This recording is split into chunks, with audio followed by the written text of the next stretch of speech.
Good morning and welcome back to the VIP seat. We are covering the Challenger crash as well as FAA funding coming up at the end of this month. Sit back, buckle up, and let's take off.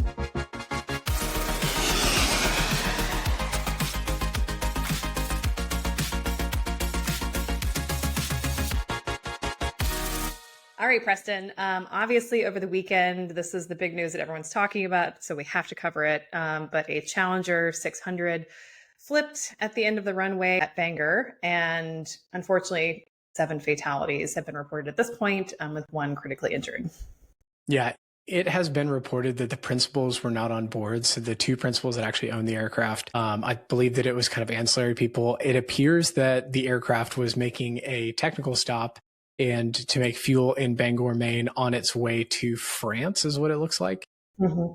And basically it didn't make it off the runway. I mean, it was on rollout, veered off the runway, and then flipped on its top. I've seen some timelines of kind of what happened from a de-icing standpoint and when it got cleared for takeoff. But our thoughts and prayers are with the families of those people who were on board. This is a really tough tragedy to hear about over the weekend. Yeah. And look, to be totally honest, we haven't had a great year in private aviation the last year. So, this is just kind of rubbing salt in the wound. And obviously our thoughts are with the family. And we're not going to sit here and speculate on what caused the crash, but I think a lot of people do have questions. So what I wanted to do today was just talk about some of the issues surrounding de-icing. We're not saying that that was the reason for this crash. Obviously that's up to investigators later. But I think there's some critical things that brokers, customers need to know that could be related to this accident that I want to talk with everybody about today. Yeah, I think that'd be really helpful. I mean, if you look at the circumstances of the situation, I think de-icing is the first thing that makes sense to go kind of consider and to think about and talk about, because it was kind of the first thing everybody thought was, wow, it was snowing. So what happened there? I saw some speculations that they had skipped de-icing. That is not the case. You can see in the ATC transcripts that they did actually de-ice. Mm-hmm. But I think that understanding protocols and processes for 91 flying, 135 flying, and 121 flying is important to kind of understand the difference between the procedures for the 3 of those. Yeah. And I think this is one of those areas where, a lot of people go, oh, 135 is the same as 121. And I'm saying this is a case specifically in which it is not.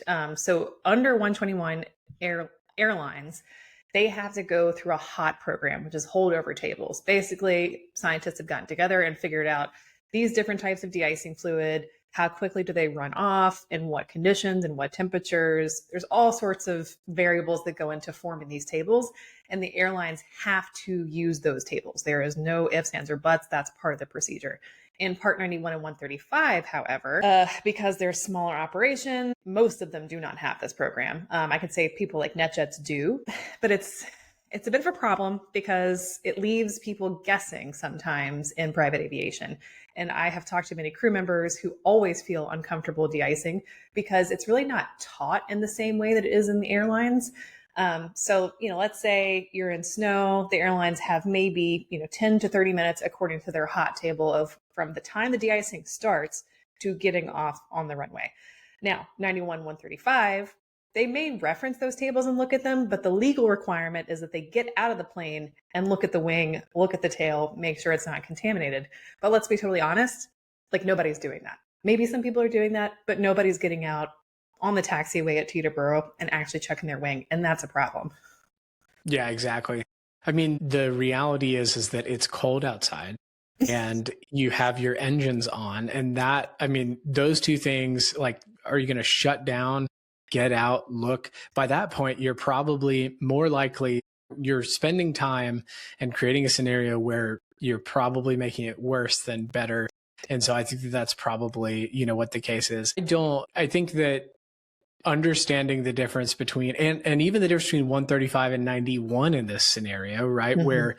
Where operational control is something that matters, I think is something that you have to consider, especially for the general public, right? So I had a few people reach out to me and say, hey, what does this mean? Is de-icing unsafe in private airplanes and those kinds of things? And it's not per se, Right. but the reality is that the way in which the process works is different than it does in airlines. And so having a trusted provider that understands their aircraft and their timelines and the airport that they're taking off at and things like that are really important. And I think too, another point just to point out is the idea of get there itis, right? When you're in a commercial airliner, no matter how important anybody is in the back, there's no one that can lean up to the pilots and say, hey, let's go. I'm going to make the decision and let's go ahead and go. It is ultimately the pilot's responsibility. Now, it's always the pilot's responsibility to be in control of the aircraft and what they say goes. But a lot of times there's a lot of pressure from the people in the back in private aviation scenarios. And it's, hey, we've got to get there. We need to go. Is everything good? And the people who are in the back tend to be the person who gets listened to the other 95% of their life. They are calling the shots. They are making the decisions. And so when that translates into the aircraft, and maybe you have a pilot who doesn't have an assertive personality, right? It has nothing to do with their training and has nothing to do with their ability as a pilot, but maybe their personality is not as assertive as the person who's in the back. That is when you get into those get there itis scenarios. And those are the things that everybody in private aviation has to be aware of. Yeah. I mean, who wants to tell the principal that now you have to spend the night in Bangor instead of getting to Paris on time? That's a lot of pressure. Now, we don't know what happened in this case. Again, speculative. But, I really wish people could understand it. Like, it's not dangerous to fly in snow. Okay, not inherently dangerous. Like everything in aviation, there are risks, there are controlled risks. Flying in winter weather is not necessarily a risky thing as long as there are proper procedures and standards and training in place so that the pilot and the crew members understand fully how to mitigate those risks of contamination. Now, the problem is in 91 and 135, it's just not, it's not as routine.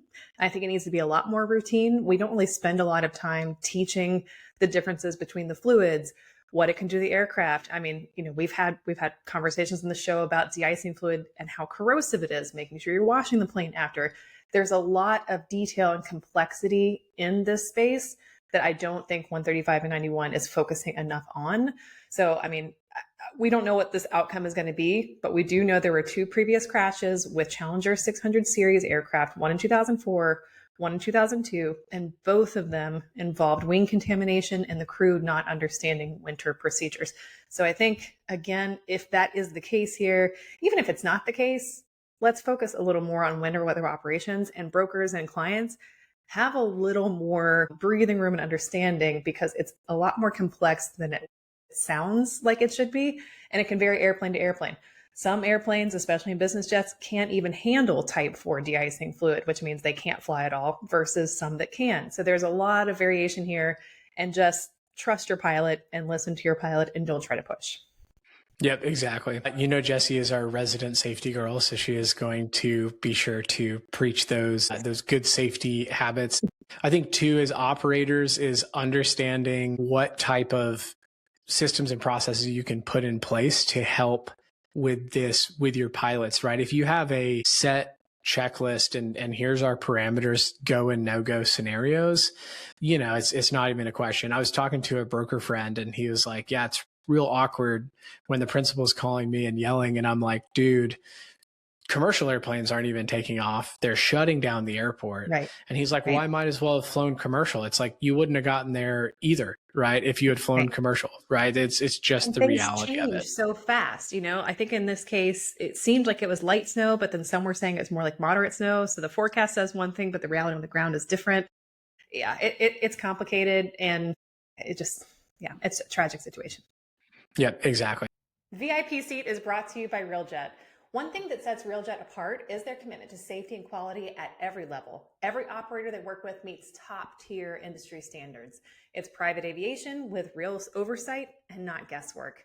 And when it comes to aircraft access, RealJet gives you the full spectrum. More than 1,500 premium options, from light jets to ultra-long range cabins, from short regional flights to international missions. Their team curates the ideal aircraft and operator to deliver a seamless, best-in-class experience. With RealJet, you feel the difference from the moment you book. Real people, real trust, RealJet. Well, let's move on to our Mile High Madness section. This is where Jessie and I scour the internet. We find awesome private business aviation, sometimes commercial aviation. Jessie's oftentimes revolve around dogs. But these are relevant social media posts for you to be aware of. I will go first. This is Grant Cardone. So those that don't know who Grant Cardone is, he's the 10X guy. And Grant has gone global. He threatened a lot on social media against Gulfstream. He was a longtime Gulfstream guy, and he has officially gone global with his global, I think it's a 7,500. I don't know if he actually took delivery at the 8,000 or if he's waiting for the upgrade. I don't know off the top of my head. Someone at Bombardier wants to let us know. But he has gone global. So he sold his G650. The word on the street is that he sold his G650 after he basically got an offer he couldn't refuse. It was like, oh, okay, well, I'll go ahead and sell it, put the order in, chartered for a little while, and now has taken delivery. And you can tell because he has a very unique livery because it's got GC on the back. So subtle private aircraft ownership. So congratulations, Grant Cardone, on your global. He also has a Falcon 900, I think, that's parked at OPF. You can see it sometimes. It's like usually parked over in the corner. I have seen it a couple of times. So he has a couple of aircraft. Well, good for you, Grant. He is a subtle character, shall we say. Yeah, definitely. Subtlety and tact, that is really his specialty. All right. So mine this week, I don't know who's coming up with these ideas.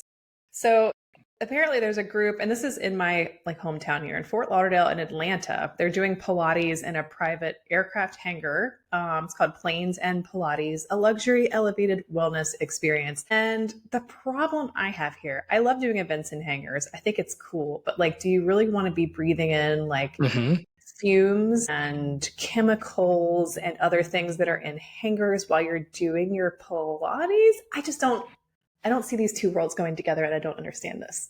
Nothing says luxurious fitness experience like the smell of Jet A and some pilot rolling through the back, or not either a pilot or a mechanic who's like, oh, I need to go check out the airplane. And they're like walking through and they're like, oh, look, all these women are doing Pilates. Oh, crazy. Didn't know you were going to be here. Crazy. So it just doesn't seem like the world's come together. I mean, I don't know. I think Jet A is good for my soul, but for most people, probably not. Yeah, exactly. I'm also wondering who's the target market for this? I think the target market is influencer moms, mom influencers, right? Who are young kids, but like to still work out and still like to be luxurious. And they're like, check out my picture in front of this plane. This is it's a social media play. No one who's you know what, I could go for a nice, relaxing Pilates session with airplanes taking off and helicopters coming and lots of chaos. It's a social media play. So the one that did make sense to me, I think, did we share this on one of ours? But they were doing the outdoor biking next to the runway. That was cool. In Dubai, all these 380s were taking off and they had the little stationary bikes. That's kind of fun because that's high energy, exciting, but Pilates, maybe not so much. Yeah. I wonder if it's sponsored by Red Bull. This kind of feels like a female attempt at a Red Bull sponsorship, right? It's hey, look, not just crazy stunts, but also Pilates in front of a plane. Yeah. All right. Well, after this, podcast, there's going to be a whole bunch more of these yoga Pilates pop-up events. We've inspired a whole generation. Yeah. Good Lord. It's like detailer guys too. They all pop up because of social media. Well, moving on to our next story, the Flexjet and Honeywell lawsuit has officially been settled. So for those who are longtime listeners, you know that we've covered this a couple of different times as things have evolved. We actually had Ken Rickey on the show to come give his side of the story. Don't know if that had any sort of effect on the actual outcome here, but there has been a settlement. And there's two other parties that Jessie and I neither had any idea were party to this lawsuit, but Duncan and Standard Aero were involved on the peripherals, and their stuff has been settled too. Yeah, so apparently this got tacked onto this cage with which I really didn't catch before. And one has to assume this is not small money. I mean, we were talking about 91 engines that were off wing, 40 aircraft that were parked, $1 billion in damages. I have to imagine Duncan and Standard Aero, if they were caught up in the middle of this, probably had been missing millions of dollars in payments, if I had to guess, from Flexjet. So that's an interesting wrinkle here that, not only the people in between can also get in the middle of these situations, which we obviously know, but I didn't realize it was connected to the case. But they say the case has been settled. Honeywell booked $470 million on their books to resolve the litigation. But Flexjet, of course, came out and said, well, actually, it is $1 billion because of everything that we negotiated with the settlement. But they are going to remain friendly-ish because they have now signed an agreement through 2035 for these engine programs. Yeah, so an extension, I guess that is like, you almost wonder if a lot of this was just, it was positioning. And it was, I think the reality of a contract like this is it's a contract that's too big to fail. Mm-hmm. It is too detrimental to both sides to both parties for this contract to completely dissolve. And so it's more of how do we get to a resolution that works for both of our businesses? Again, back to the Duncan and Standard Aero thing, my understanding is that it was basically the way they got looped in is that, and Ken touched on this, is that Honeywell pushed a lot of their overhaul responsibilities from the contract down to those players. Mm-hmm. When Honeywell didn't pay them, they said, hey, actually, you're the one who owes us money, Flexjet. Mm-hmm. And Flexjet said, no, we don't. It's this contract. So it's Honeywell that owes you money. I think that the reality is that you had all of these players basically pointing fingers, and they had to come together to settle something, because it would have not been good for any of the four entities to have this contract completely dissolve, because it was going to be hurtful all around. And so getting to a resolution here is net positive. And I think that, I hope that this is, we don't talk about this for another 9 years, but who knows? I also have to wonder, I'm so curious now, what were the guarantees that were put into place to extend the maintenance agreement through 2035? Because after the bond deal, where there were a lot of support pieces in that contract, when they bought those airplanes, now what is Flexjet expecting of Honeywell moving forward? And how is this going to impact everybody else? Maybe there's more accountability in the future for these agreements and damages. I don't know. We'll have to see how it plays out. Yeah. It's I think that more will probably come out. Honeywell is publicly traded, so this is a unique situation. We talk about some of these skirmishes that happen between private companies, and you get kind of PR releases, and that's about it. And so it's kind of he said, she said. In this scenario, Honeywell has a fiduciary duty to actually explain what's going on. So we will be able to see what's going to happen, on an ongoing basis. Yeah. And I think this is a good lesson for everybody that, maintain your relationships, but sometimes if you have to go to court to get those relationships moving forward, it sometimes happens. Yep, exactly.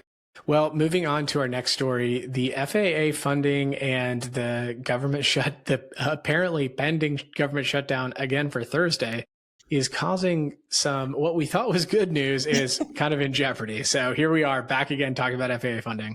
Yeah. So last week, a lot of the trade groups were sending out these emails saying, yay, the House is going to agree to these bills so that we can maintain funding for the FAA, even if there is a shutdown. So our airspace system stays open. Now, this hasn't really been covered a lot publicly yet, but here at the VIP seat, we try to keep you on the edge of news. I see politically what's happening here is that, look, we had the big issue in Minnesota this weekend. Everybody's ready to fight again. And the left is talking a lot about shutdowns again. The right is going to need some form of power to keep that from happening. And I think, this is Jessie's speculative idea, but I think what's going to happen is people get really frustrated when their flights get delayed. And that seems to put a lot more political pressure on anyone creating a shutdown. So I don't see the right kind of giving on this issue because it's a big piece of leverage to keep the shutdown from happening. I don't know. What are your thoughts? Yeah, I think I think that the big problem is that there hasn't been a solve for the lumping in of the FAA with the rest of the government shutdown. And so because that has not been solved, I think that it is a bargaining chip. And that is part of the challenge here, is that until you can bifurcate that the FAA can stay open regardless of status of the government being open or not, then whoever the opposition is on this, and I think that if the parties were flipped, it would be the exact same way, because this is just a leverage point. And I think in 4 or 8 or 3 or 9 years or however long the next election cycle is, if the parties flip, if this doesn't get passed, I can totally see this happening on the other side. So I think that it's important from a government political leverage position to not include the FAA. And that is not because we're aviation people. It has a lot to do with kind of public safety and public sentiment, because when you have your aircraft controllers working 3, 4, 5 weeks without getting paid, they're probably having to work second jobs, which means that they're now going to be tired. You have this compounding problem specifically to that segment. Now, I have some friends who are in kind of the SBA lending world and the SBA transaction world. That all also got shut down during the last shutdown, and people were very upset they couldn't get their SBA loans. But at the end of the day, if you don't get your SBA loans, bummer, big, it's an inconvenience, but it's not a public safety issue. And so I think that bifurcating it eliminates the FAA from being a political bargaining chip, and airlines and people's air travel becoming a way in which politicians can get things that they want. Yeah. And I think this had bipartisan support up until this weekend. And now that, some people are calling for the defunding or reduction in funding for the Department of Homeland Security because of what's going on, everyone needs to start building up their bargaining chips again. And I worry that this is going to fall victim to that. Don't know. That's not been put out there. There are people talking about the shutdown. That's not necessarily going to happen. But the key pieces of funding, it was the aviation funding stability and solvency bills, which would allow the FAA to tap into, there's an insurance revolving fund and the AATF, the trust fund for airport and airways. It would keep controller and operations pay going. There was also the Keep America Flying Act, which would guarantee pay for air traffic controllers, TSA, and prevent systems from degrading during this time. But again, that was bipartisan up until this weekend. I'll be curious to see how this all plays out this week. But the decision needs to be made by January 30th, because that's when the shutdown could happen. Yeah. And just a side note on all of this, it feels a little bit like 2026. Everybody's like, all right, 2024 election, it was crazy. 2025 will be better. And then 2025 was pretty crazy. So everybody said, okay, we're getting into 2026. Maybe it's going to be better. We're 28 days into this thing. And honestly, it feels like 3 years at this point. It's kind of mad. There's a lot of chaos going on. Yeah. And so hopefully we can kind of, turn the volume down just a little bit on all of this stuff and find common ground and remember that we're all Americans at the end of the day. Again, this is not a political show. It's just, hey, maybe for the next little bit, we could all calm down a little bit. That would probably be a good idea. Lower the rhetoric and not threaten tariffs anymore. That was the other piece that we didn't even cover because it came and went. It came and went so fast. Between us releasing the last show and this show, the Pilates aircraft, once again, were under threat for 2 days because of the Greenland thing. And then it was like, nope, just kidding. No tariffs. So poor Pilates owners. I'll just say that. Yeah. Just living every day at the edge of their seat. Yeah, no kidding. Well, speaking of living at the edge of your seat, you would also be at the edge of your seat if you thought you might be about to get fired. Or laid off, sorry. That is a correction. Laid off. Because Wheels Up has done another round of layoffs. We did not cover this last week, but it was a good thing because there's kind of been a few compounding pieces to this story that have happened over the last week that make this really relevant. But Wheels Up has done another round of layoffs, approximately 20-ish plus positions, which is under 2%. And the way that layoff rules work in the United States, I think that still technically qualifies. It's very on the edge of technically being a layoff. But they reduced their staff primarily in the sales roles. And so I think that this is probably what many would consider the first sign of Delta synergies in the Wheels Up business unit. Yeah, and I'm really curious, was this just some sort of like internal reorganization? Because honestly, and I hate to say it, these are important jobs, but 20 jobs in the scheme of how big the company is not a huge amount. So was this kind of more an isolated streamlining of the organization, or is this the beginning of more cost savings? They're trying to get $70 million of cost savings, which is up another $20 million from last year when they announced this.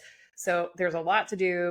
They finance some airplanes, which help them bring in some cash as well. But it's hard to say what's going to happen. I mean, the sale leaseback of the last 10 jets, that was last week as well. $105 million in proceeds. They paid down their debt by $65 million. So is that cost savings or not? Like where's the rest of the 70 million going to come from? Yeah, I think calling $105 million sale leaseback is I don't know if that's cost reduction. That's more of a recapitalization. That's a balance sheet activity, and it's expensive money. I mean, the going rate on these sale leasebacks, just for those who are curious, is around 1% per month for the asset value. So I think we'll see this actually come out in their next set of earnings reports. So again, not investment advice. This is complete speculation, but let's say their 10 aircraft sale leaseback transaction followed market rates, which is 1% per month. They are now spending, doing public math here, which is never wise, at least 12%. 12% per year on $105 million. See, I'm supposed to be the math guy, but here we are. I'm like trying to divide by 12 in my head. So 105 million times 0.01 is 1,050,000 per month of lease payments. When you really do the math, it's like your cost of capital goes to like 16% or something like that. I don't know what the debt that they refinanced was at, but sale leaseback is not, I don't know if it's something to like necessarily scream from the rooftops that like, hey, this is awesome. This is a great recapitalization activity. It is probably necessary based off of their capital stack, but I wouldn't say that it's like, oh, look at us reducing all of these costs. Like, yeah, I will say it's very airline-esque too. A lot of airlines usually balance, it used to be like 50% were owned, 50% releases. That's just kind of how a lot of airlines like to put that together. I think it's interesting though. So on top of these announcements, they also put out this press release last week that was talking about they hadn't had any cancellations for 14 days. And I jokingly commented on a post that like, tell me you're an airline executive without telling me you're an airline executive by putting a press release out like that. Because here's the thing, we do not have cancellations in private aviation. Let me just explain this to everyone here. We don't have cancellations. We have substitutions. We have supplemental lift. We don't let flights not go unless there's a safety issue, right? Like de-icing or something that happens. Like, so this whole press release that came out, I was like, why are we bragging? Either there was an issue with cancellations and customers were not being rebooked on different airplanes, or I don't know, this is just messaging to investors. I don't understand it. It doesn't make sense. Yeah, in our industry it's called recovery. So it's never a cancellation. It just may be an AOG and you have to recover with another aircraft in. And the passengers still go and you're not canceling. I think somebody didn't think twice about what that's actually saying. And that's part of the challenge here is that I don't know if that's 100%. I don't think it landed the way that they thought that it was going to land. No, definitely not. I got a lot of texts about it that were like, haha, this is funny.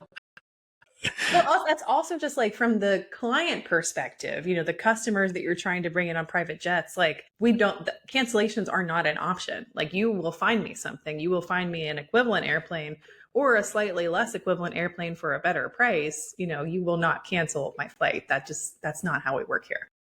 Yeah, exactly. Maybe they had no AOGs for 14 days. That would be like, hey, we had no mechanicals for 14 days.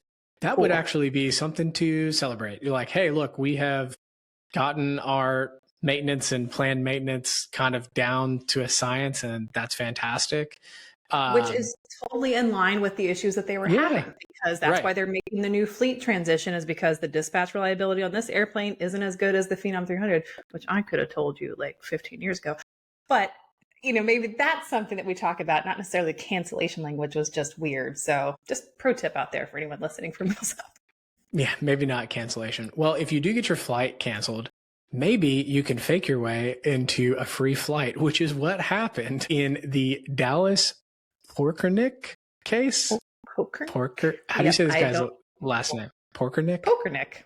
Dallas Porkernick. I don't know. A 33-year-old Canadian from Toronto who was a former flight attendant that worked for some Canadian air carrier, we don't know who, used a fake company ID badge to pose as a current pilot and flight attendant, and received hundreds of flights, and even requested the jump seat in some cases, despite having no pilot record and no certificate.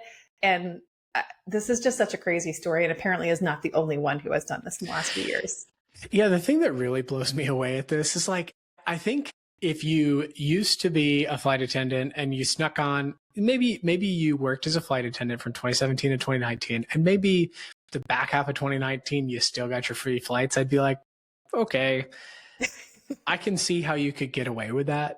This was way longer than that. This was like years and years of this, and finally got picked up in Panama. And so they were using fake, they were using credentials to get through the known crew member and all of that kind of stuff. I have a question about that, and this is 100% out of ignorance and not out of having knowledge. But on my car, when I have to renew the registration, the sticker is a different color every year. And so you can tell, hey, if that is purple, that is last year's tag, do not go. Do these credentials not have any sort of this credential is clearly expired, clearly visible on them? I genuinely don't know that. I'm curious. So I think what happens here is it's probably printed somewhere, but also the process, if you're a known crew member, you often see, and you see this in the airports, it's just kind of a wave through, especially if they're wearing a uniform. And I think, I don't know the background now, but if I had to guess, the guy probably was wearing a uniform to make himself seem more legit. And let's be honest, just like human nature, no matter how good of a TSA agent is, they see something that looks like a crew badge, or a known crew member tag, and they're wearing a uniform. Come on through, go get to your flight. You're in a hurry. We see it all the time. It's absolutely wild to me. I do think there is a chip on the known crew member badge, if I recall. It's been a few years, but I don't know how often that actually gets scanned or checked or what the deal is. Yeah, that is an interesting security flaw. And it feels a little bit like that's a loophole that we should get closed up, especially if somebody else, other people have done this. We found a couple of times in which this has been done. This is common-ish. I wonder if there's a Reddit thread of people that are hey, here's how you fake getting free flights. Well, and apparently, so this other one this was June of last year. This person was caught. They were posing as a flight attendant, took 120 free flights from 2018 to 2024. And the thing that they do too, which I'm not from the airline world, but apparently there is a desk that you can go to in the airport. So these people know where this desk is. They know where the crew area is.